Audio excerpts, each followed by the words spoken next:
এই হলো SIR form, দেখতেই পাচ্ছ।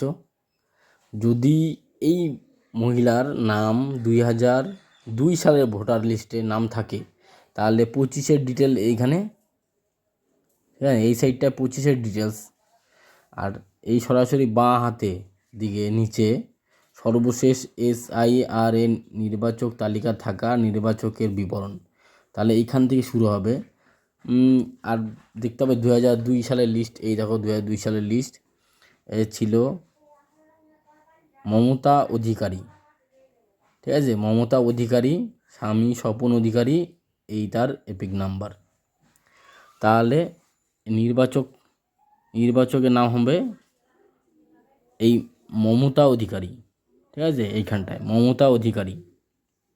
আর তার এপিক নাম্বার, এই যে মমতা অধিকারীর এপিক নাম্বার হচ্ছে এইটা, মমতা অধিকারীর এপিক নাম্বার WB12, এইটা মমতা অধিকারীর এপিক নাম্বার চলে আসবে।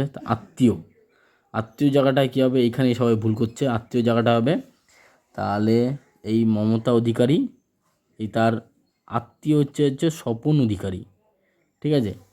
এই আত্মীয় জায়গাটায় কী হবে, স্বপন অধিকারী তাহলে। আর এই সম্পর্ক জায়গায় ম্যাক্সিমাম লোক ভুল করছে, সম্পর্ক জায়গাটায় সম্পর্ক হচ্ছে এই মমতা অধিকারী, তার এই স্বপন অধিকারী, তার এই মমতা অধিকারীর সাথে স্বপন অধিকারীর কী সম্পর্ক, এই দেখুন এখানটায় লেখা আছে স্বামী, ঠিক আছে।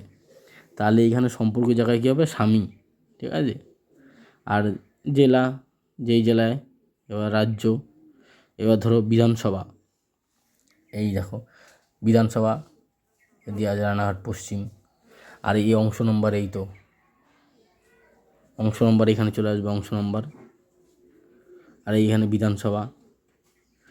আর আপনার হচ্ছে ক্রমিক সংখ্যাটা হচ্ছে এইখানটায় দেখেন, এই যে মমতা অধিকারীর সামনে এই যে 730, ঠিক আছে। এই বাঁহাতে যেটা নাম্বারিংগুলো 730, এই মমতা অধিকারী।